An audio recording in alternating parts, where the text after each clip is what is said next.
పరిశుద్ధ పరిశుద్ధ పరిశుద్ధ ప్రభువా, వరదూతలైనా వర్ణింపగలరా. ప్రభు అపోస్తలుల బోధ యందు మీకు ఏది నేర్పించాడో అదే మాటలను ఒకసారి వల్లె వేయడం కోసం మీ ముందు నిలబడ్డాను అంతే. And this is my honest confession from the bottom of my heart. ఇది చెప్పటం కోసం ఏదో మీ ముందు చెప్పట్లేదు, నేను మనస్ఫూర్తిగా ఈ విషయం నమ్మి మీకు చెప్తున్నాను. ఏంటంటే, నేను ఈ మాట ఎక్కడికి వెళ్ళినా కానీ మొదట చెప్తాను ఏంటంటే, సార్వత్రిక క్రైస్తవ సంఘం నేర్పించిన మూల సూత్రాలను నాకు మీరు సంఘంగా ఏది నేర్పించారో దానిని ఒక లెక్కల మాస్టరు రెండెక్కం నేర్పిస్తే పిల్లవాడు నిలబడి రెండెక్కం ఎట్లా వల్ల వేస్తాడో, ఎట్లా అప్ప చెప్తాడో, that is what I will do. ఈరోజు ఉదయం అదే చేస్తాను. మొదటి కన్ఫెషన్ ఇది ఏంటంటే, మీకు తెలియని కొత్త విషయాలు బైబిల్లో 66 పుస్తకాల లేఖనముగా మనము నమ్మే బైబిల్ గ్రంథంలో లేని విషయాలు నేను మీ దగ్గర పంచుకోను. అలా పంచుకుంటే నన్ను దయచేసి ఆపండి, నన్ను దయచేసి సరిచేయండి.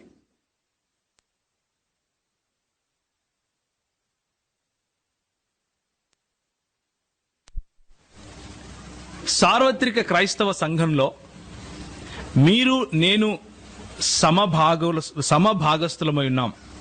సార్వత్రిక క్రైస్తవ సంఘంలో యేసుక్రీస్తు శరీరంలో మీకు నాకు ప్రతి ఒక్కరికి, మనం ఇక్కడున్న ప్రతి ఒక్కరికి అంతే ప్రాముఖ్యత ఉంది. కనుక సార్వత్రిక క్రైస్తవ సంఘంలో మనకు చెప్పిన అపోస్తుల కార్యము 2:42 ప్రకారం అపోస్తుల బోధ యందును, సహవాసమందును, రొట్టె విరుచుట యందును, ప్రార్థన యందును, ఈ 4 పిల్లర్స్, ఈ 4 సంఘానికి కావలసిన ప్రాముఖ్యమైన బోధలు, వీటిలో కట్టుబడి మనం అందరము ఉన్నాం. కట్టుబడి ఉండే ముందుకు వెళ్ళాలి. అదే మీరు నాకు నేర్పించారు, అదే సంఘం నాకు నేర్పించింది. అవే మాటలు మనం ఈరోజు మళ్ళీ ఒకసారి చూసుకుంటాం. మొట్టమొదటిగా అపోస్తుల బోధ అనే విషయంలో మాత్రమే ఈరోజు మనం సమయం గడుపుతాం. ప్రభు చిత్తం అయితే మిగిలిన విషయాలు మిగిలిన విషయాలు కొద్ది దినాల తరువాత ప్రభు చిత్తమై ఇంకెక్కడైనా మనం కలిస్తే మనం మాట్లాడుకుంటాం. ఈరోజు నేను మొదట చేసిన కన్ఫెషన్, ఒప్పుకోలు ఏంటంటే, క్రొత్త విషయము మీకు తెలియనిది నేను చెప్పను. రెండవ కన్ఫెషన్ ఏంటంటే, నాకు మాత్రమే తెలుసు అన్న దృక్పథంతో నేను రావటం లేదు. మీకు అస్సలు తెలియదు అన్న దృక్పథంతో అస్సలు రావటం లేదు. నేను నిజంగా నా మనస్ఫూర్తిగా ఈ మాట నేను చెప్తున్నాను. నేను నిజంగా ఎలాంటి దృక్పథంతో, ఎలాంటి యాటిట్యూడ్తో వస్తున్నాను అంటే, మనం కలిసి నేర్చుకుందాం, మనం కలిసి చదువుదాం అన్న దృక్పథంతో వస్తున్నాను. బెరీయులు ఏ విధంగా అయితే లేఖనాలను పరిశోధించారో అదే పద్ధతిలో ఈరోజు గనక మనం ఈ ఒక్కరోజు లేఖనాలను పరిశీలించగలిగితే తప్పకుండా అద్వితీయ సత్యదేవుని గురించిన సత్యము, సంపూర్ణ సత్యము అన్న చెప్పినట్లు మన టైనీ మైండ్స్లో మనం ఇరికించుకునే అవకాశం, లేకపోతే ఇరికించుకునే ప్రయత్నం మనం ఎంత చేసినా జరగదు. ఆయన అంతటికి ఆయన ప్రత్యక్షపరుస్తే తప్ప. సో ఈరోజు ఉదయం నేను ఎందుకు ఈ మాటలతో స్టార్ట్ చేస్తున్నాను, ఎందుకు ఈ మాటలతో మొదలు పెడుతున్నాను అంటే, మీలో ఉన్నటువంటి కొంతమంది ఎక్స్పీరియన్స్డ్ అన్న వాళ్లతో పోల్చుకుంటే నాకు నిలబడటానికి ఇక్కడ భయంగా ఉంది. ఒకవేళ నేను తడబడితే, ఒకవేళ నేను కన్ఫ్యూజ్ అవుతానేమో, ఒకవేళ నేను సరైన సమాధానాలు అందరికీ చెప్పలేనేమో అన్న భయం నిజంగా నాలో ఉంది ఈరోజు. ఎందుకంటే కూర్చున్న వాళ్ళు మీరు చాలా విఘ్నులు, తెలిసిన వాళ్ళు, అనుభవం ఉన్నవాళ్ళు. థియలాజికల్ కాలేజెస్కు వెళ్ళి పాఠాలు చెప్తే నేర్చుకొని వచ్చి ఒకవేళ నా ముందు కూర్చుంటే నేను ఇంత భయపడుతూ వణుకుతో దేవుని వాక్యం తీయకపోవచ్చు. ఎందుకంటే అది ఒకరు నేర్పిస్తే వచ్చిన విద్య. కానీ ఇక్కడ ఉన్నటువంటి మీరు ఎక్స్పీరియన్స్డ్ పీపుల్ ఎవరైతే ఉన్నారో, మీరు ఒకరు నేర్పిస్తే నేర్చుకున్న వాళ్ళు కాదు. ప్రభు పాదాల దగ్గర కూర్చొని సంఘాలలో ప్రభువు మీకు ఇచ్చిన మాటను ఉన్నది ఉన్నట్లుగా ప్రజలకు చెప్పేవాళ్ళు, ఉన్నది ఉన్నట్లుగా ప్రభు మాటను ప్రభు ప్రజలకు పంచాలి అని ఆశపడేవాళ్ళు. మీ దగ్గర అణకువతోనూ భయముతోనూ వస్తున్నాను. దయచేసి నన్ను భరించండి అని ప్రాధేయపడుతున్నాను. రాబోయే ఒక 3 గంటలు లేకపోతే 4 గంటలు నన్ను భరించమని ప్రాధేయపడుతున్నాను. తలలు వంచుకుంటే ఒక 2 మాటలు ప్రభువును ప్రార్థిద్దాం. ఈ 3-4 గంటల్లో నేను ఏ రోజు ఎప్పుడైనా సరే లేఖనము అని వాడితే, స్క్రిప్చర్స్ అని వాడితే, దేవుని వాక్యము అన్న పదం వాడితే అది కేవలం 66 పుస్తకాలున్న బైబిలే అని దయచేసి మీరు గమనించండి. ఇంకెవరో రాసిన పుస్తకాలు, సేవకన్న రాసి చెప్పిన మాటలు, సేవకుడు చెప్పిన వాక్యం, మా అన్న ఫలానా అన్నకిచ్చిన ప్రత్యక్షతను బట్టి మేము ఇట్లున్నాము, ఇట్లాంటి మీరు దయచేసి పక్కన పెట్టండి. ఈ 4 గంటలు 66 పుస్తకాలలో ఉన్న లేఖనాల గురించి మాత్రమే మనం మాట్లాడుకుంటున్నాం. ఒకవేళ మీరు ఏదైనా మంచి ఆర్గనైజేషన్, క్రైస్తవ ఆర్గనైజేషన్ కు మీరు చెంది ఉంటుంటే మీ ఫార్ములాస్ గురించి నేను మాట్లాడను. మీ ఫార్ములాస్ ను బట్టి దేవుణ్ణి నిర్వచించే ప్రయత్నం నేను చేయను. మీరు కూడా దయచేసి చేయకండి. ఈ 4 గంటలు let us focus only on scriptures. దీన్ని మనం ఏమంటామంటే సోలా స్క్రిప్చురా అంటాం. లేఖనములు మాత్రమే, సోలా స్క్రిప్చురా. మనం మాట్లాడుకునేది కేవలము 66 పుస్తకాలున్న బైబిల్లో ఉన్న స్పష్టమైన ప్రత్యక్షత మాత్రమే. ఓన్లీ అనేది ఇక్కడ key point. So let's focus our attention only towards Bible this morning, nothing else. Having said that, come back to the concept of God again. మనకు అందుబాటులో ఉన్న దేవుడు అనే కాన్సెప్ట్స్ కనుక మనం చూస్తే అవి ఏవేవంటే ఏకేశ్వరవాదము, అంటే ది మోనోథియిస్టిక్ రిలిజన్స్. ఏకేశ్వరవాదము అంటారు దీన్ని.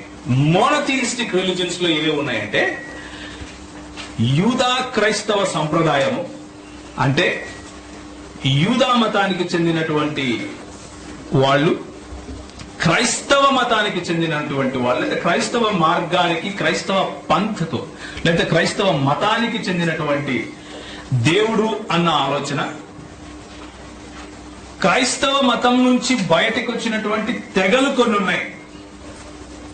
యూదా క్రైస్తవ సాంప్రదాయం నుంచి బయటకు వచ్చినటువంటి సిమిలర్ తెగలు, అంటే ప్యారలల్ గా ఉంటాయి, అవి కొన్ని ఉన్నాయి. వాటిలో కూడా దేవుడు అన్న కాన్సెప్ట్ మనం చూస్తాం. దేవుడు లేదా దేవత అని ఉండదు అని నా ఉద్దేశం. దేవుడు అన్న కాన్సెప్ట్ మనం చూస్తాం. వీళ్ళని మోనోథియిస్టులు అంటారు, ఏకేశ్వరవాదులు అంటారు. నిజానికి మోనోథియిస్టులు ఎవరు? నిజానికి ఒకడే దేవుణ్ణి, అద్వితీయ దేవుణ్ణి ఆరాధించే సమూహము లేకపోతే సముదాయము, దానిని బైబిల్లో సంఘముగా పేర్కొన్నారు. అది ఏంటి అన్నది మనం ముందు ముందు చూస్తాం. మోనోథియిస్టుల తరువాత మనకు మిగిలింది ఏంటంటే మోనోథియిస్టులు కాని ప్రపంచం ఉంది, ఏకేశ్వరవాదం కాని ప్రపంచం ఒకటి ఉంది. అదేంటంటే అందులో పాలిథియిస్టులు ఉన్నారు, అంటే బహుదైవారాధికులు. ఒకరికంటే ఎక్కువ దేవుళ్లను ఆరాధించే వాళ్ళను బహుదైవారాధికులు అంటారు. పాంథియిస్టులు ఉన్నారు. పాంథియిస్టులు అంటే దేవుడు మరియు సృష్టి ఒకటే అని నమ్మేవాళ్ళు. షామనిస్టులు ఉన్నారు, అంటే ప్రకృతిని ఆరాధించే వాళ్ళు ఉన్నారు. పానెంథియిస్టులు ఉన్నారు, డీయిస్టులు ఉన్నారు. ఇలా చెప్పుకుంటూ పోతే చాలా మంది ఉన్నారు. కనుకనే కన్ఫ్యూజన్ లేకుండా రెండు భాగాలుగా చేశారు. ఒకరు మోనోథీయిస్టులు, మోనోథీయిస్టులు కాని వారు ఇంకొకరు. రెండు మోనోథీయిస్టులు కాని వారి గురించి ఒక 5 నిమిషాలు మాట్లాడుకుందాం. ఆ తరువాత ఏకేశ్వరవాదము లేకపోతే మోనోథీయిస్టుల దగ్గరకు వద్దాం. మోనోథీయిస్టులు కాని వాళ్లను 2 రకాలుగా విభజించవచ్చు. మొదటిది ఒక సృష్టికర్త లేకపోతే కర్తలు, తర్వాత సృష్టికర్తలు సృష్టి అనే దాన్ని పాలిథియిజం అంటాం. అంటే బహుదైవారాధన అంటాం. అంటే ఎక్కువ మంది దేవుళ్ళు ఉన్నారు, సృష్టి కూడా ఉంది. సృష్టి మరియు దేవుళ్ళ మధ్య వ్యత్యాసం ఉంది, వారిరువురు వేరు అని నమ్మేది పాలిథియిజం, అంటే బహుదైవారాధన. సృష్టి అంటే సృష్టించిన వాడు మరియు సృష్టి రెండు ఒకటే అనే దాన్ని పాంథియిజం అంటాం. మనము ఉదయం లేచినప్పటి నుంచి కర్నూల్లో బస్ స్టాండ్ దగ్గర టీ తాగి రాత్రికి ఇంటికి వచ్చి పడుకునేంత వరకు కూడా మనకు ఎదురయ్యే ప్రజల్లో ఈ 2 భాగాలు ఉంటాయి. వాళ్లకు తెలియకుండానే పాంథియిస్టులు ఉంటారు, వాళ్లకు మేము పాలిథియిస్టులము అని తెలియకుండానే పాలిథియిస్టులు ఉంటారు. ఉదాహరణకు చెప్తాను. మన హైందవ్యం, భారతదేశంలో ఉన్నటువంటి హైందవ్యాన్ని తీసుకుంటే ఒకటి ఫిలసాఫికల్ లేక తత్వానికి సంబంధించిన హైందవ్యం ఉంది, ఒకటి ప్రాక్టీస్ చేసే హైందవ్యం ఒకటి ఉంది. ఫిలసాఫికల్ లేక తత్వానికి సంబంధించిన హైందవ్యం ఏమంటుందంటే తత్వం అసి అంటుంది, నేనే ఆయనను అంటుంది. లేకపోతే అహం బ్రహ్మాస్మి అంటుంది, నేనే బ్రహ్మను అంటుంది. కొంచెం పైనుంచి వెళ్తా ఉందా? Let's talk little slow. Philosophical హైందవ్యం ఏం చెప్తుంది అంటే, అయ్యా ఏ రోజైతే నువ్వు రియలైజ్ అవుతావో, నువ్వు విద్యలోకి వస్తావో, ఇప్పుడు ప్రస్తుతానికి నువ్వు అవిద్యలో ఉన్నావు, నీ అవిద్య ఏంటంటే దేవుడు అనేవాడు ఎక్కడో ఉన్నాడు, వాడితో నువ్వు మాట్లాడాలి అని నువ్వు ఆలోచిస్తున్నావు, అదే అవిద్యరా నాయన, దాన్నే మాయ అంటారు. నీకు దేవునికి మధ్యలో వ్యత్యాసం లేదు, నీవే దేవుడివి. అది రియలైజ్ కావాలి అంటే కొన్ని మార్గాలు ఉన్నాయి, ఆ మార్గాలను పట్టుకొని వెళ్ళాలి. ఆ మార్గాలను పట్టుకొని వెళ్ళి నువ్వు ఎప్పుడైతే రియలైజ్ అవుతావో నేనే బ్రహ్మన్ని, అఖండ కోటి బ్రహ్మాండ నాయకుడిని నేనే అని నువ్వు ఎప్పుడైతే అనుకుంటావో అదే మోక్షం అంటారు. దీనిని ఫిలసాఫికల్ హిందూయిజం గా చెప్పాలి. దీనినే పాంథియిజం అంటారు. అంటే you flow out of creator, you yourself are creator, because there is non duality అంటారు. అంటే అద్వైతం, ఇది ద్వైతం కాదు, 2 సెపరేట్ బీయింగ్స్ లేవు, ఒకటే బీయింగ్ ఉంది. అద్వైతము అంటారు దీన్ని. ఒకటే, I'm flowing out of the creator, I myself I'm creator. దానికే సంస్కృతంలో వాడిన పదం ఏంటంటే అహం బ్రహ్మాస్మి. ఇప్పుడు ప్రాక్టీసింగ్ హిందూయిజం చూద్దాం. ఏంటంటే సైకిల్లో వెళ్తుంటాం, లేకపోతే మోటార్ సైకిల్లో వెళ్తుంటాడు, లెఫ్ట్ సైడ్ ఒక గుడి కనిపిస్తుంది, బ్రేక్ వేసి ఇట్లా అంటాడు, వెళ్ళిపోతాడు. రైట్ సైడ్ ఇంకొక బాబా కనిపిస్తాడు, బ్రేక్ వేసి వాడికి ముక్తాడు, వెళ్ళిపోతాడు. ఇది ఫిలసాఫికల్ కాదు, ఇది ప్రాక్టికల్. ఎందుకు ప్రాక్టికల్ అంటే ఆయన మైండ్ లో, ఆయన మనసుకు సంబంధించిన వరకు అందరూ దేవుళ్లే, అందరిలోనూ కొంచెం కొంచెం దైవత్వం ఉంది. కొందరు దేవుళ్ళు ఉన్నారు, కొందరు దేవతలు ఉన్నారు. అన్ని కూడా ఈ కాన్సెప్ట్ ఏమంటారంటే బహుదైవారాధన అంటారు. ఈ కాన్సెప్ట్ గ్రీక్ ఫిలాసఫీలో కూడా ఉంది. అంటే నూతన నిబంధన గ్రంథం రాయబడక ముందు గ్రీక్ ఫిలాసఫీ ఏదైతే ఉందో, గ్రీకు దేశస్థులు ఎవరైతే ఉన్నారో వాళ్ళు కూడా బహుదైవారాధన చేసేవాళ్ళు. వాళ్లకు కూడా ప్రతి ఒక్కదానికి ఒక్కొక్క దేవత, ఒక్కొక్క దేవుడు ఉండేవాడు. ఇది కొత్త కాదు. అబ్రహామును పిలుచుకున్న దేవుడు అబ్రహామును ఏ ప్రాంతం నుంచి పిలుచుకున్నాడండి? మెసొపొటేమియా అనే ప్రాంతం నుంచి పిలుచుకున్నాడు. మెసొపొటేమియా అనే ప్రాంతము ఈ రోజు మనకున్నటువంటి భారతదేశానికి పైన లెఫ్ట్ హ్యాండ్ సైడ్ లో వరల్డ్ మ్యాప్ కనుక మీరు చూస్తే లెఫ్ట్ హ్యాండ్ సైడ్ లో ఇరాక్, ఇరాన్, సిరియా, కనాను ప్రాంతము అంటే ఇప్పుడున్న యెరూషలేము, ఆ తరువాత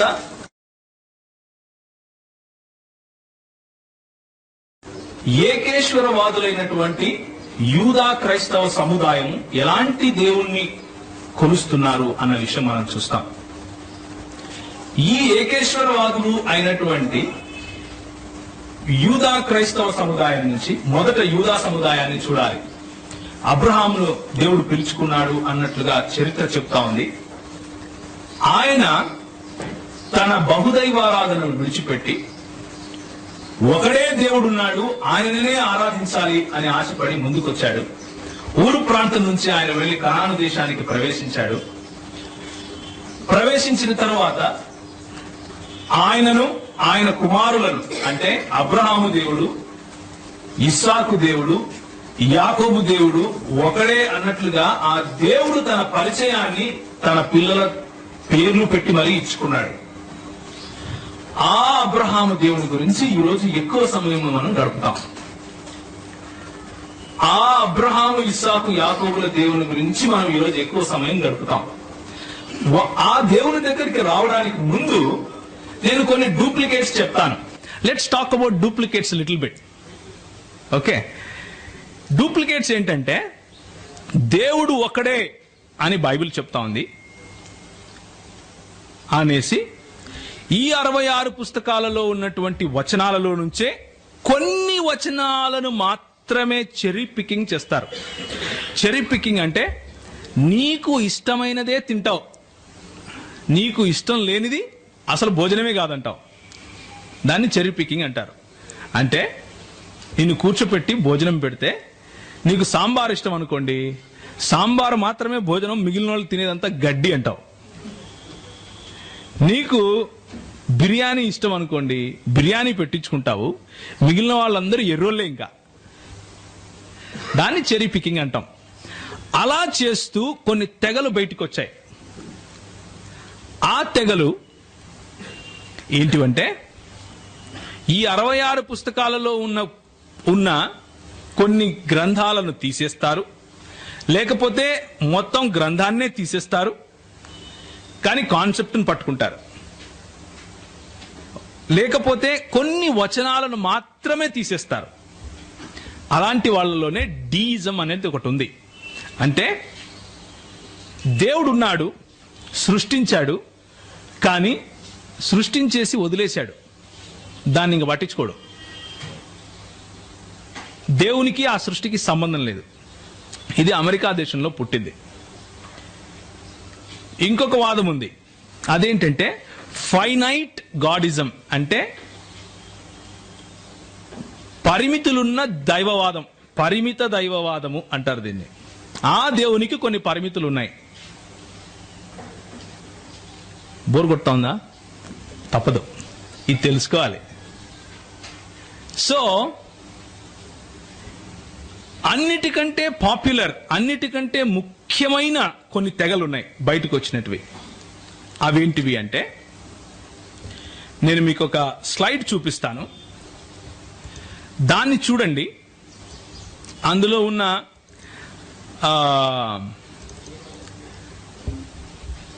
తెగలు నేను చూపిస్తాను. ఆ తెగలు ఇవన్నమాట. చూడండి, ఎబియోనైట్స్ అంటారు, అంటే ఎబియోనీయులు. వీళ్ళు క్రీస్తు దైవత్వాన్ని విస్మరించారు. వీరు కూడా ఒక యూదా క్రైస్తవ సముదాయం నుంచి బయటకు వచ్చినటువంటి తెగయే. డోసెటిక్ నాస్టికులు ఉన్నారు. వాళ్ళు ఆయన దైవత్వాన్ని మాత్రమే చెప్పారు, కానీ ఆయన మనుష్యుడు కాదు అన్నారు. ఎవరు? యేసుక్రీస్తు. ఏరియన్లు ఉన్నారు. ఏరియన్లు అనేవాళ్ళు ఈరోజు పేరు మార్చుకొని యెహోవా సాక్షులయ్యారు. వాళ్ళేమంటారంటే యేసుక్రీస్తు ఒక చిన్న దేవుడు అంటారు. ఓకే. మోనోఫిజైట్లు ఉన్నారు. వాళ్ళేమంటారంటే యేసుక్రీస్తు దేవుడే, కానీ ఆయనలో కొంచెము మానవత్వం అక్కడక్కడ ఉంది అంటారు. కొంచెం మానవత్వం అంటే పూర్తిగా లేఖనాలను ఉన్నట్లుగా తీసుకోము వీళ్ళెవరు కూడా. మరియమైట్లు అంటే మరియమ్మను మిగిలిన వాళ్ళను కూడా దేవుళ్ళుగా చేసుకునే వాళ్ళు మిగిలిన వాళ్ళు. సో ఇది మీరు రాసుకుంటాను అంటే మీరు రాసుకోండి, నేను ఆపను. ఎందుకంటే మీ చేత్తో రాసుకున్నటువంటి మీ చేత్తోనే మీరు రాసుకుంటే మీకు పనికి వస్తుంది. అయినప్పటికీ నేను మీకు ఈ స్లైడ్స్ మొత్తము ఈమెయిల్లో ఇస్తాను. మీకు ఒకవేళ ఈమెయిల్ అడ్రసెస్ ఉంటే నాకు ఇస్తే మొత్తం అంతా ఇస్తాను. సో మీరు focus on listening more, let's discuss. Okay, you can be free. నేను అంతా ఇస్తాను, ఉన్నది మొత్తం ఇచ్చేస్తాను. సో అక్కడ రాయబడంది నేను చెబితే అది మీరు మిస్ అవ్వకండి దయచేసి. సో లేఖనములలో దేవుని దగ్గరికి రావడానికి ముందు ఈ లేఖనములలోనే లేఖనాలను ఎత్తి చూపిస్తూనే దేవుళ్ళ గురించి చెప్పే వాళ్ళ గురించి ఈరోజు చూపించాను మీకు. వాళ్ళు ఎందుకు అలా మారారు అన్నది తెలుసుకోవాలి అంటే త్రిత్వ సిద్ధాంతం తెలుసుకోవాలి. ఇప్పుడు మీకు అర్థమైందా నేను ఎందుకు ఇంత సుత్తి కొట్టాను? ఇంత సుత్తి ఎందుకు చెప్పానంటే మీకు ఇదంతా లేఖనములలో ఉన్న దేవుడు త్రిత్వము అని అర్థం చేసుకోకపోతే వచ్చే పర్యవసానం అది. నువ్వు ఏరియను అన్నా అవుతావు, ఎబియోనైట్ అన్నా అవుతాడు, నాస్టిక్ అన్నా అవుతావు, లేకపోతే ఇంకొక ఆయన ఉన్నాడు బిషప్, ఆయన పేరు నెస్టోరియన్ అన్నా అవుతావు. ఆ నెస్టోరియస్ సంఘము బయటకు వచ్చిన తర్వాత సార్వత్రిక క్రైస్తవ సంఘం నుంచి ఈరోజు ఏమైపోయింది తెలుసా? ఇస్లాం అని పేరు పెట్టారు దానికి. మెజారిటీ దేశాలు టర్కీ దగ్గర నుంచి అరేబియా వరకు అన్ని నెస్టోరియన్ చర్చెసే ఉండేటివి. అందరు క్రైస్తవులు నెస్టోరియన్ తెగకు చెందిన వాళ్లే ఉండేవాళ్ళు మెజారిటీ. ఈరోజు మనకి ఇక్కడ బాప్టిస్టు, సిఎస్ఐ, మెథడిస్ట్ లాంటి సంఘాలు ఎలా ఉన్నాయో అలాగే నెస్టోరియన్ చర్చెస్ ఉండేటివి. వాళ్ళందరూ ఏమయ్యారంటే ఇస్లాంను పుచ్చుకున్నారు. So the importance of the concept of God, దేవుడు అన్న ఈ అంశానికి ఉన్న ప్రాముఖ్యతను గురించి మీకు చెప్తున్నాను. దేవుడు అన్న అంశానికి ఉన్న ప్రాముఖ్యత ఏంటంటే మన ప్రామాణిక క్రైస్తవ మూల విశ్వాసాలు కొన్ని ఉన్నాయి మనకి. ఈ మూల విశ్వాసాలు లేని వాడిని క్రైస్తవుడు అని మనం పిలవము. వాళ్ళను వాళ్ళు పిలుచుకోవచ్చు కానీ మేము క్రైస్తవులమే అని సర్టిఫికెట్లు కూడా తెచ్చుకోవచ్చు కానీ గవర్నమెంట్ వాళ్ళను సర్టిఫికెట్ ఇవ్వచ్చు కానీ క్రైస్తవ సంఘము వాళ్ళను క్రైస్తవులుగా గుర్తించదు. ఎందుకు గుర్తించదు అంటే ఇవి కారణాలు. మనము ఒక దేవుణ్ణి నమ్ముతాం, అద్వితీయుడైన దేవుని నమ్ముతాం. ఆయన తండ్రి, కుమార, పరిశుద్ధాత్మలుగా తన ఉనికిని చాటుకున్నాడు అని నమ్ముతాం. యేసుక్రీస్తుకు పోవడానికి ముందు మానవుడు సంపూర్ణంగా పతనమైపోయాడు పాపంలో అని నమ్ముతాం. ఆ పతనమైన మానవుడిని రక్షించటం కోసం దేవుడే కన్య గర్భాన పుట్టాడు అని నమ్ముతాం. ఆ క్రీస్తు పరిశుద్ధుడని, ఆయనలో ఏ పాపము లేదని, ఆయన దేవుడని నమ్ముతాం. ఎందుకు నమ్ముతాము? నేను చెప్తున్నాను కాబట్టి కాదు, లేఖనం చెప్తుంది కాబట్టి. అది ఎందుకు అన్నది మనం నెక్స్ట్ సెషన్స్ లో చూసుకుంటాం. ముందు మీకు ఒక ఫౌండేషన్ ఇస్తున్నాను. వీళ్ళను క్రైస్తవులము అంటాం మనం. యేసుక్రీస్తు సంపూర్ణంగా దేవుడు అని నమ్మినంత మాత్రాన సరిపోదు. యేసుక్రీస్తు అంతే సంపూర్ణంగా మనుష్యుడు అని నమ్ముతాం. లేకపోతే మానవ పతనాన్ని అర్థం చేసుకునేవాడు కాడు. ఆయన మనుష్యుడు అవక తప్పదు.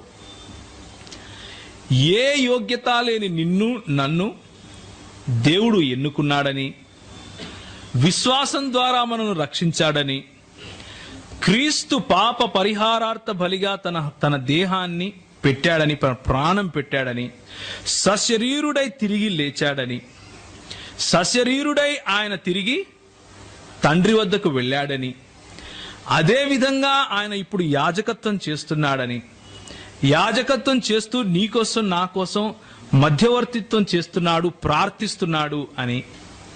ఆ ప్రార్థించే యేసు తీర్పు తీర్చటానికి తిరిగి రాబోతున్నాడని, తిరిగి రాబోయిన తరువాత లేఖనాలు పరిపూర్ణంగా సంపూర్ణమైపోతాయని, ఉన్నది ఉన్నట్లుగానే లేఖనాలు మనకు వివరిస్తున్నాయి. ఇది మన క్రైస్తవ విశ్వాసం. ఈ పునాదికి బయట ఉన్న వాళ్ళని మనము క్రైస్తవులు అని పిలవలేం. అన్నిటికంటే ముఖ్యంగా it all starts or it all boils down to one point. ఏంటంటే దేవుని ఏకత్వం, ఆ దేవుని ప్రత్యక్షత అయిన త్రిత్వం. దేవుని ఏకత్వము, ఆ దేవుని ప్రత్యక్షత అయిన త్రిత్వం.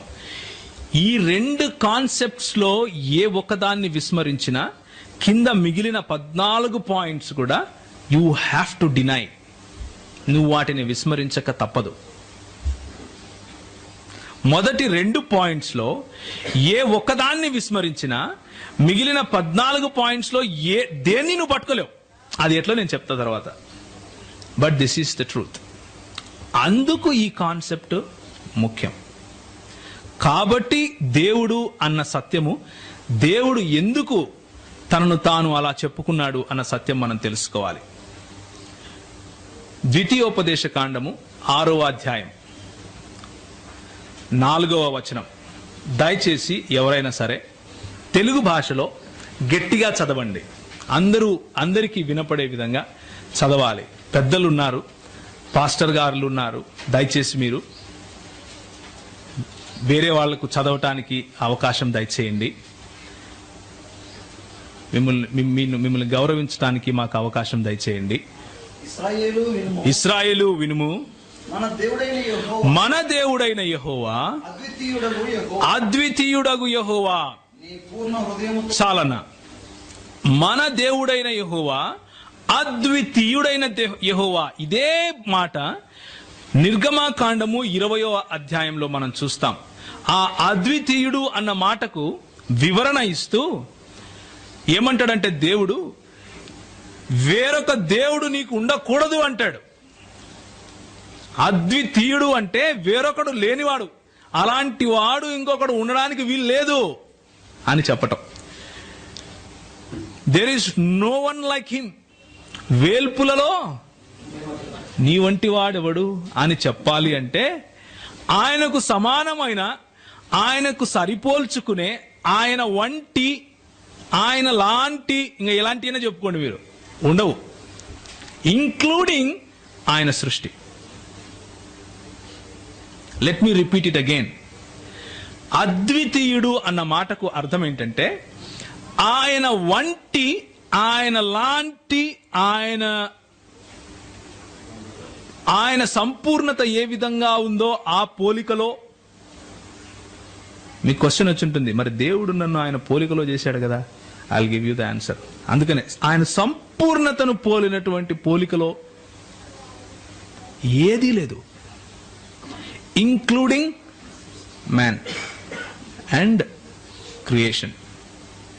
సృష్టి కాని, మనిషి కాని, జంతువు కాని, చెట్టు కాని, పుట్ట కాని, ఎగిరేది కాని, నీళ్లలో ఉండేది కాని ఎక్కడా లేదు, ఏది లేదు. మొదటి ఆజ్ఞ ఏంటండి మనకు 10 ఆజ్ఞల్లో? నీకు దాని తర్వాత డిస్క్రిప్షన్ ఇస్తాడు ఎక్కడెక్కడ ఉండకూడదు అని. ఎక్కడెక్కడ ఉండకూడదు?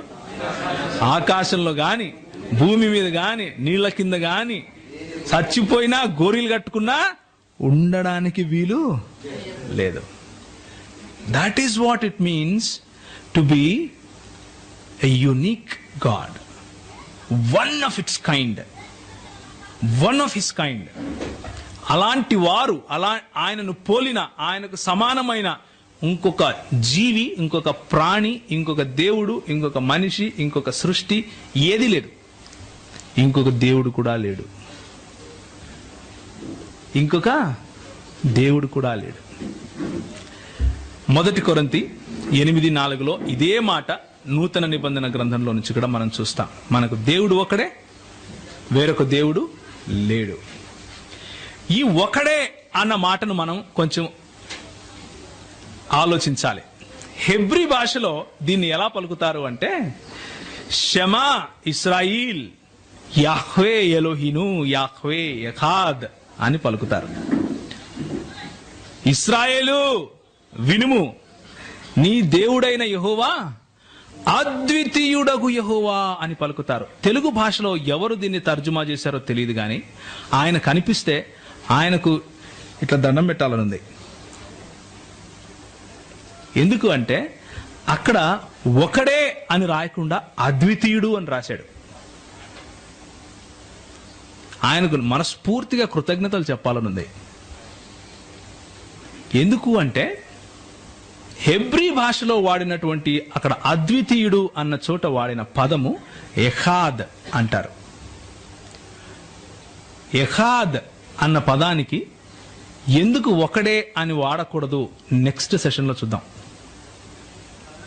నెక్స్ట్ సెషన్లో మనం చూస్తాం ఎందుకు మనం ఎఖాద్ అన్న పదానికి ఒక్కడే అని రాయకూడదు, ఒక్కడే అని రాస్తే వచ్చే సమస్య ఏంటి అన్న విషయాన్ని మనం నెక్స్ట్ సెషన్లో చూస్తాం. ప్రస్తుతానికి మనం ఏం చూస్తామంటే దేవుని గుణ లక్షణాలను చూస్తాం. ఏ కాన్సెప్ట్ అయితే దేవుడు అన్న ఈ అంశము మనకున్నటువంటి పరిధిలో, మన పరిధి ఏంటి? లేఖనమే మన పరిధి. లేఖన పరిధిలో ఆయన తనను తాను ఏ విధంగా బయలుపరుచుకున్నాడు, ఏ విధంగా ప్రత్యక్షపరుచుకున్నాడు అన్న విషయాన్ని గమనించి చూద్దాం. 2 గుణ లక్షణాలతో ఆయనను మనం అర్థం చేసుకునే ప్రయత్నం చేద్దాం. మొదటిది నైతిక గుణ లక్షణాలు, రెండవది నైతికము కాని నిస్తరమైన లేకపోతే నైతికేతర. నిస్తరము అంటే అబ్సల్యూట్, ఆయనకు తప్ప ఇంకొకరికి అంటనివి, ఆయనకు తప్ప ఇంకొకరికి మనము చెప్పలేనివి, ఆయనకు తప్ప ఇంకొకరికి మనము ఆపాదించలేని గుణాలు. అవి ఏంటి అంటే ఆయన అనంతుడు, అంటే ఆయన ఇన్ఫైనైట్ గాడ్, అన్లిమిటెడ్ గాడ్. ఆయన స్వయంభూ అయి ఉన్నాడు, స్వయంభవుడు అంటే సెల్ఫ్ ఎగ్జిస్టింగ్, అన్క్రియేటెడ్, అన్కాజ్డ్. ఆయన మార్పు లేనివాడు. He is unchangeable. అన్చేంజబుల్ అంటే ఎప్పటికీ ఆయనలో మార్పు రాదు. నిన్న మార్పు లేదు, ఈరోజు మార్పు ఉండదు, రేపు మార్పు రాదు. ఆయన నిత్యుడు, అంటే ఒకరోజు ఉండి ఇంకొక రోజు లేకుండా ఉండేవాడు కాదు. ఆయనకు ఒక మొదలు ఒక అంతము అనేది ఉండదు. ఆయన అన్నీ చేయగలవాడు, అంటే ఆయన సర్వ సామర్థ్యము గలవాడు, సర్వ సమర్థుడు. ఆయన సర్వజ్ఞుడు. సర్వజ్ఞుడు అంటే అన్ని తెలిసినవాడు. అదేవిధంగా ఆయన సర్వవ్యాపి అయిన దేవుడు, అంటే అన్ని చోట్ల ఒకే సమయంలో ఉండగల వాడు. ఈ 7 పాయింట్స్లో ఏ ఒక్క పాయింట్ అయినా సరే వేరే క్రియేషన్కి, అంటే సృష్టిలో దేనికైనా సరే ఆపాదించే ప్రయత్నం చేసి చూద్దాం, సాహసం చేద్దాం. ఆలోచించి చూడండి, ఎవరికి చెప్పొచ్చు? ఆలోచించి చూద్దాం, జస్ట్ ఒక 2 minutes. ఎవరికి చెప్పచ్చు? అనంతుడు అంటే ఏంటన్నా? What do you mean by infinite? అంతము లేనివాడు. ఓకే, అంతము లేనిది అనంతమా? అంటే ఉదాహరణకి ఈరోజు ఏదైనా ఒకటి మొదలైంది అనుకోండి, దానికి ఇంకా అంతం లేకుండా అయిపోయింది అనుకోండి, అది అనంతం అయిపోతుందా? అనంతుడు అంటే మొదలు కూడా ఉండకూడదు. So what I'm trying to say is, ఈ 7 పాయింట్లు కూడా ఒకదానితో ఒకటి ముడిపడి ఉన్నాయి. They are inseparable. వాటిని వేరు చేయలేరు. ఉదాహరణకి, మార్పు లేని వాడు అనంతుడు అయ్యి ఉండక తప్పదు. అర్థమవుతుందా? ఎందుకు చెప్పండి? అనంతుడు కాకుండా మార్పు లేని వాడు ఎందుకు ఉండలేడు? ఒకానొక రోజు ఒకానొక సమయంలో కలిగిన వాడు ఆ సమయానికి ముందు లేడు అనేగా అర్థం. అలాంటి వాడు అనంతుడు ఎలా అవుతాడు? ఒకవేళ అనంతుడై మార్పు లేని వాడుగా ఉండగలడా? ఉండలేడు. ఇంకొక మాట, సర్వజ్ఞుడు అంటే అన్ని తెలిసిన వాడు. అన్ని తెలిసిన వాడు కాదు అనుకుందాం దేవుడు. అది సాధ్యమా? ఇంపాసిబుల్. ఎందుకు?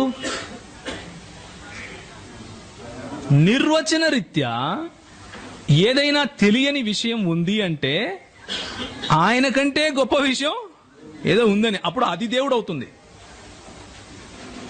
సో ఈ 7 పాయింట్స్ కూడా దేవుడు అన్న ఈ అంశము, ఈ కాన్సెప్ట్ నుంచి ఇన్సెపరబుల్ అన్నమాట. ఇవి వీటన్నిటినీ గనక మనము ఒక చోట పెడితే ఏమని మాట్లాడతాము, ఏమని చెప్తాము అంటే పర్ఫెక్ట్ అనాలి. పర్ఫెక్ట్, నిస్తరమైన perfection, absolute perfection. Is a perfect God అని చెప్పాలి. వీటి గురించి ఇంకొంచెం ముందుకు వెళ్దాం. ఇప్పుడు నైతిక లక్షణాలు చూద్దాం. ఇవి మనము కొద్దిగా ఆ నైతిక లక్షణాల్లో కొంచెం మనం కూడా ఆపాదించుకోవచ్చు. ఉదాహరణకి, ఆయన పరిశుద్ధమైన దేవుడు, ఆయన నీతి న్యాయములు గలవాడు, ఆయన సత్యవంతుడు, ఆయన పరిపూర్ణుడు, ఆయన ప్రేమామయుడు. వీటిని గురించి ఒక 2 మాటలు చెప్పుకుందాం. ఎక్కువ సమయం తీసుకోను, నా సమయం ఇంకా 10 నిమిషాలే ఉంది. మార్పు చెందని దేవుడు అన్నది పైన మనం చెప్పుకున్న అబ్సల్యూట్ ట్రూత్స్, నిస్తరమైన సత్యాలకు లేకపోతే నిస్తరమైన గుణ లక్షణాలకు ఇది ఒక చిహ్నం, లేకపోతే ఇది సమరీ, పర్ఫెక్షన్. సంఖ్యాకాండము 23వ అధ్యాయం 19వ వచనము, 1 సమూయేలు 15వ అధ్యాయం 29వ వచనం, కీర్తన 102 25 నుంచి 27, హెబ్రీ 6:18, తీతుకు రాసిన పత్రికకు 1వ అధ్యాయం 3వ వచనం, యాకోబు 1:17. కేవలం యాకోబు 1:17 చదివి ముందుకెళ్దాం. ఎవరైనా సరే ఒకరు యాకోబు 1:17 దయచేసి చదవండి. ఆయన యందు ఎవరు తీశారా? శ్రేష్టమైన ప్రతి ఈవియు, సంపూర్ణమైన ప్రతి వరమును చదవండి అన్న. జ్యోతిర్మయుడగు తండ్రి వద్ద నుండి వచ్చును, ఆయన యందు ఏ చంచలత్వమును గమనాగమనముల వలన కలుగు ఏ ఛాయ అయినను లేదు. దేర్ ఇస్ నో చంచలత్వము, ఆయనలో మార్పు రాదు, ఆయనలో గమనాగమనముల వలన కలిగే ఏ ఛాయ ఉండదు అని యాకోబు చాలా స్పష్టంగా హీ ఈజ్ సమరైజింగ్ ఇట్. పైన ఉన్న వచనాలన్నీ గనక చదివితే మనకు అర్థమయ్యే లాస్ట్ మాట యాకోబు 1:17. అదే మాట మలాకి 3:6లో కూడా ఉంటుంది. నేను నీ దేవుడైన యెహోవానైన నేను మార్పు లేని వాడను, మార్పు నాలో ఉండదు, కనుకనే ఆయనను నిస్తరమైన సత్యంగా లేకపోతే అబ్సల్యూట్ ట్రూత్ గా చూస్తున్నాం. ఈ మార్పు చెందని దేవుడు మనకు ఇచ్చే మాట ఏంటంటే, ఆయన మార్పు చెందని వాడు కాబట్టి నిన్ను ఒకరోజు రక్షించాను అని చెప్తే నువ్వు రక్షించబడ్డావు అంతే. మళ్ళా ఆయన మారడు, ఆయన మాట మార్చుకోడు. That is the confidence a Christian can have in his God. క్రైస్తవుడు తన దేవుని పైన ఇంత బలంగా ఆధారపడగలుగుతాడు. ఎందుకు అంటే ఆయనలో మార్పు ఉండదు కాబట్టి. నిన్న ఆయన మిమ్మల్ని ప్రేమించి రేపు మిమ్మల్ని ద్వేషించేవాడు కాదు. అర్థమవుతుందా ఎందుకు ఇది ఇంపార్టెంట్? నిన్న ఆయనకు నీ కష్టాలు తెలుసు, ఈరోజు మర్చిపోడు. ఎందుకంటే ఆయనలో మార్పు లేదు, మార్పు రాదు. మనము ఒకవేళ ఇలా అనుకుంటూ ఉంటారు, గట్టిగా ప్రార్థన చేస్తే దేవుడు మారుతాడు రా అని. దేవుడు మారడు, మనల్ని మార్చేస్తాడు దేవుడు గట్టిగా ప్రార్థన చేస్తే. మనం ఎందుకు ప్రార్థన చేస్తే క్వశ్చన్ చేస్తూ ఉంటారు, మరి దేవుడు మార్పు లేని వాడైతే ప్రార్థన ఎందుకు చేస్తావా? నాకు పెళ్లి కావాలంటే దేవుడు అప్పుడు రియలైజ్ అవుతాడా, ఓ ఈయనకి పెళ్లి కావాలి కాబట్టి ఒక అమ్మాయిని బట్టి కాదు. నువ్వు ప్రార్థన చేసేటప్పుడు దేవుడు నిన్ను తయారు చేస్తాడు. He prepares you. ఆయన మార్పుకు లోనవుడు, నిన్ను మారుస్తాడు. అది ఆయనలో ఉన్న గొప్పతనం. అందుకనే నిరంతరము ప్రతి విషయంలోనూ ఆయన పైన ఆధారపడటానికి ఆయనలో ఉన్న నిస్తర గుణాలే కారణం. ఇప్పుడు మనం నైతిక గుణ లక్షణాలు గనక చూసుకుంటే, మొట్టమొదటిగా మనం అర్థం చేసుకోవాల్సింది ఏంటంటే, దేవుడు ఏదో ఒక ఫోర్స్ కాదు. ఫోర్స్ అంటే ఒక కరెంటుకు ఒక స్విచ్ చేసామనుకోండి, ఫ్యాను తిరుగుతుంది. కరెంటుని ఏమంటాం? పవర్, ఫోర్స్ అంటాం, అవునా? ఆ ఫోర్స్ నడిపించడానికి కరెంటుకు స్విచ్ చేసేవాడు కావాలి, వేసేవాడిని వ్యక్తి అంటాం, అవునా? So that's the difference. దేవుడు ఒక శక్తి మాత్రమే కాదు, వ్యక్తిత్వము కాదు. వ్యక్తిత్వం ఉన్న ఒక వ్యక్తి. ఆయన ఒక వ్యక్తి అయి ఉన్నాడు. ఏదో ఒక శక్తి అనుకుని పొరపడితే మనం ఏమవుతామంటే యెహోవా సాక్షుల్లో కలిసిపోతాం. అది ఎందుకో నేను చెప్తాను. ఓకే, దేవునికి ఒక మనసు ఉంది, ఆయనకు ఒక చిత్తం ఉంది, ఆయనలో భావనలు ఉన్నాయి. మనసు ఉంది అంటే ఆయన ఆలోచించగలవాడు. ఆయన క్లిష్టమైన డిజైన్స్ చేయగలవాడు. అంటే మన సృష్టిని చూస్తే మనకు తెలిసిపోతుంది. దీన్ని ఆంటలాజికల్ ఆర్గ్యుమెంట్ అంటారు. అదేవిధంగా ఆయనకు చిత్తం ఉంది అంటే ఆయన కొన్ని చాయిసెస్ చేసుకోగలుగుతాడు. నేను ఇది చెయ్యను, నేను ఇది చేస్తాను అన్న నిర్ణయాలు తీసుకోగలవాడు. అదేవిధంగా ఆయనను మీరు బాధ పెట్టచ్చు, సంతోష పెట్టచ్చు. ఆయనకు భావనలు ఉన్నాయి. కాబట్టి ఆయనను మనము, దేవుణ్ణి యూదా క్రైస్తవ సముదాయము ఒక వ్యక్తిగా చూస్తూ ఉంది. యూదా క్రైస్తవ సముదాయం చెప్పే ఈ లేఖనాలు దేవుణ్ణి ఒక వ్యక్తిగా చూస్తున్నాయి. ఆయనకు మంచి తెలుసు, మంచిని ప్రేమిస్తాడు, మంచినే ఎన్నుకుంటాడు. ఆయనకు మంచి తెలుసు, మంచిని ప్రేమిస్తాడు, మంచినే ఎన్నుకుంటాడు. ఇది ఎందుకు ఈ మాట నేను చెప్తున్నాను అంటే, ఆయన మంచినే ఎన్నుకొని తీరాలి. మంచిని కాని దానిని ఎన్నుకుంటే నిర్వచన రీత్యా ఆయన దేవుడు కాకుండా పోతాడు. Absolute true God absolute good అయి ఉండాలి. అబ్సల్యూట్ గుడ్ కాకపోతే మానవులకు కూడా అది తప్పు అని తెలుస్తూ ఉంటే ఆయన దేవుడు ఎలా అవుతాడు అన్న ప్రశ్న వస్తుంది. కాబట్టి దేవుడు నిర్వచన రీత్యా by his own definition he has to be all good, మంచివాడై ఉండాలి. ఓకే, కనుక దేవుడు సర్వ సృష్టిలో ఉన్న మాలిన్యానికి, ఆదాము చేసినటువంటి పాపానికి, వీటన్నిటికీ అతీతుడై ఉన్నాడు. ఆయన పరిశుద్ధుడై ఉన్నాడు. అది లేఖన సారాంశంలో మీరు నిర్గమాకాండం 15వ అధ్యాయం 11వ వచనంలో చూడొచ్చు. లేవీకాండము 11వ అధ్యాయం 45వ వచనంలో చూడొచ్చు.